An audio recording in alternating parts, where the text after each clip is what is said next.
What's good, YouTube? Pictures by Schoolboy here, and welcome back to another video. Today's video is an overview of how I retouch this beautiful image that I shot some time ago. Now, before I get straight into the video, I want you guys to know that the same steps that I use to retouch this image are the same steps that I also use to retouch this one. So they are basically the same. So I'm just going to go over this one, and then you will know that that was the same thing that I basically applied to this image as well. And before I get into it, I just want you guys to know that this PSD was saved about a month or two ago. So I don't I merged, unfortunately for me, I merged some layers that wouldn't be right here in my layers panel, but I'll make sure I let you guys know which layers that I merged during the time that I was retouching this image. All right, so let's get right into the video. So the first thing that I did was to perform my dodge and burn. You know, that's, if I have much time, that's how I mostly retouch my skin. I do the dodge and burn first, and if it's not really perfect, I add a little bit of frequency separation to make it how I want. So the first thing that I did was to perform my dodge and burn, micro dodge and burn on the skin to remove all the little imperfections and to balance the skin tone. So as you can see, the skin tones from the dark areas to the brighter areas looks perfect because I retouched it with the dodge and burn. As I said earlier, the dodge and burn layer was merged with the background layer and the frequency separation layer as well. They were both merged with the background layer. That's why it's not in the layers. But that was the first two things that I did. So on the frequency separation layer, that is where I remove little blemishes. So I do the dodge and burn first to even out the skin tones and everything. And when I'm done with it, I apply my frequency separation action, and then with the frequency separation, I select the high frequency layer which contains the textures, and I remove blemishes from the skin. So if you don't know how it looks like, let me just run a frequency separation action right now and show you. So this is a frequency separation action. So this high frequency layer contains the skin textures, and that is what I use to remove the blemishes. So right from that, let me delete the layer. So right from that frequency separation, I was basically done with the skin. So I moved on to the colors. I moved on to color grading. Now with the color grading, the first thing that I did was my gradient maps. So let me turn all these layers off so that you can see how it looked before. So this is how it looked before. So the first thing that I did was my gradient maps. Now with the gradient map, let me go inside and show you.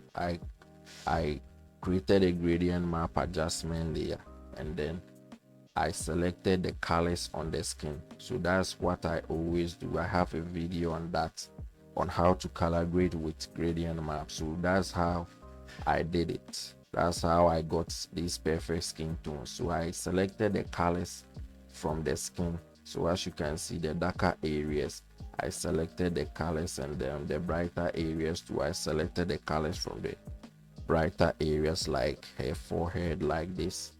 And the midtones too, I selected an even color from the midtones.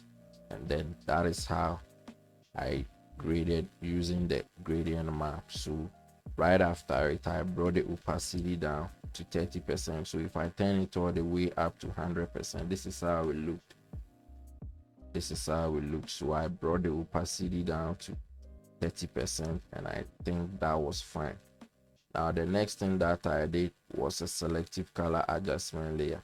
Now with the selective color adjustment layer, I don't think you are going to see too much right here because I don't think I did too much. So I even think I didn't do anything with the selective color adjustment layer, because every color that I select, I don't see any adjustments being made except the red. So the reds, I added just a little bit of yellows because I felt the reds in the skin tones was a little too much. So I added just a little bit of yellows into the reds, and that was basically what I did for the selective color. Now the next thing that I did was color balance. So with the color balance, I went straight to the shadows. I don't mostly work with the midtones because I feel once I do the shadows and the highlights, I will be okay with whatever results that I get. So I started with the shadows. As you can see, I added a little bit of yellows as well, -1, and then I added a little bit of reds to the shadows. So as you can see, here are the shadows and there are a little bit of reds in them. So I added a little bit of science to the shadows, and that was it, because the reds in the shadows was a little too much. And then I moved on to the highlights. So with the highlights, I added a little bit of reds, as you can see, +4, and a little bit of blues. So that was what I did, blues and reds for the highlights. So this is how the first layer of color grade looks like. This is how it looks like. Now I could have stopped right here because it looks amazing already, but I went ahead and added a little bit of shadows to the skin tones, and I did that with the black and white adjustment layer. So I created a black and white adjustment layer, and then I changed the blend mode from normal to multiply like this, and then I brought down the opacity to 30%, as you can see.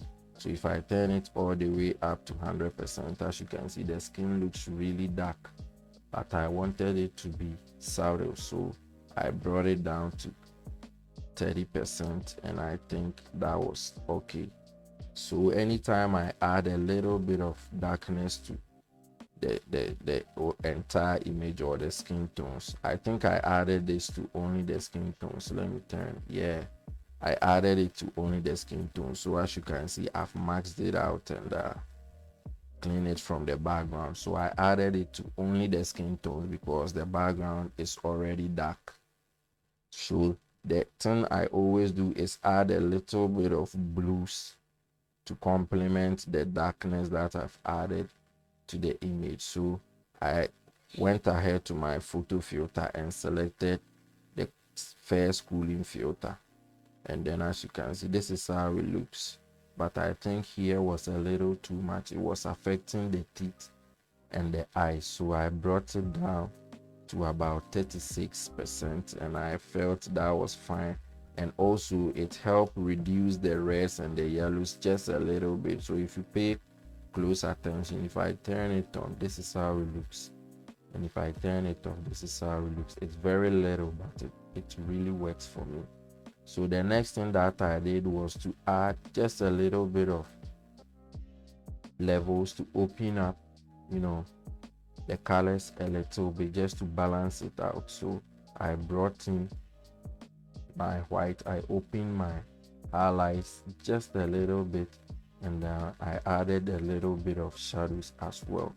Right after that, I went to eyes and teeth whitening, and the eyes and teeth already looks white, but I felt the teeth was a little bit on the brownish yellow color side, so I decided to open it up just a little bit. So if I zoom in right here and turn it off, this is how it looked before, and this is how it looked after. So I added just a little bit, and that was it for the image. The last thing that I did was to sharpen it, and I have a video on how I sharpen my images. So if that is something you would want to see, go to my channel page, videos, and then scroll till you find that video, and you are going to see how I sharpen the image. So I think that's it for the video. So that was how I color graded and retouch this image. So here is the before and after, before and after of everything, and that is the same way that I retouch this image.